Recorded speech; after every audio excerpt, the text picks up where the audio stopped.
Dumelang molweni sanibonani. Solomon Magalela. Back at it again. So ekhaya sizalwa siba yi-8 yabo. Amantombazana amathathu bese kube ngabafana abayi-5. So kufike kube ngamantombazana nje ayi-3. Then bese kuzoba ngabafana abayi-5. I'm the eldest son.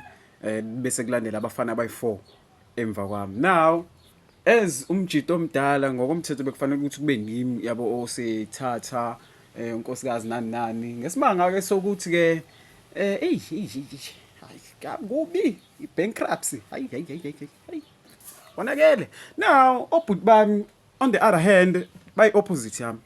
So the two abazemva kwami sebelobolile, right? That's beautiful. Kumele ikhaya la lande. Now and then the last two bayahlela nabo bahlela ukuthi bazolobola. So here's the problem. Ingxaki yami one ne.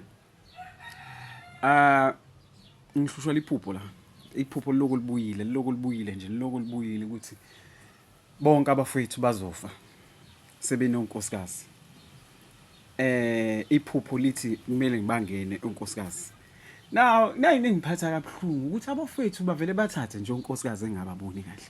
I don't understand ukuthi ngizoba like ahazi ngibaxoxele ngephupho lami noma ngabaxoxele but liphupho lami man why ngabantwana kumele bamamele mina like yabo the last two abangekathathi it's fine sebethathile ke the first two abezemva kami sebethathile banonkosikazi okay that's fine okay that's good the last two bayahlela ukuthatha now would I be rude if ngithi kubo ekuse bafethu okay manithi nizothatha ngicela ngiqale ngibone onkosikazi enithi ngifuna ukubathatha ngoba phela I'm the one iphupho li actually iphupho lithi I'm the one ozos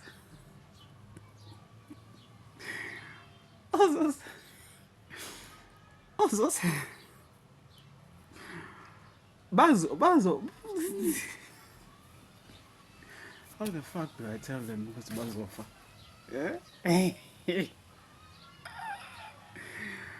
do I have to tell them ukuthi bazofa one day bangishiye nonkosikazi babo according to iphupho so amfuna ukusala nonkosikazi engingababoni kahle like and what about me ngithatha nini unkosikazi hey ngisaphuza bafowethu ngisaphuza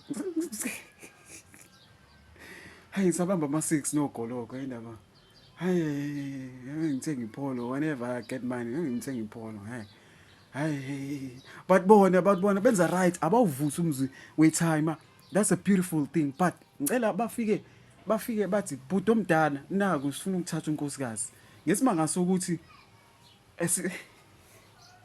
sizofa sengishiye that's fucked up okay bye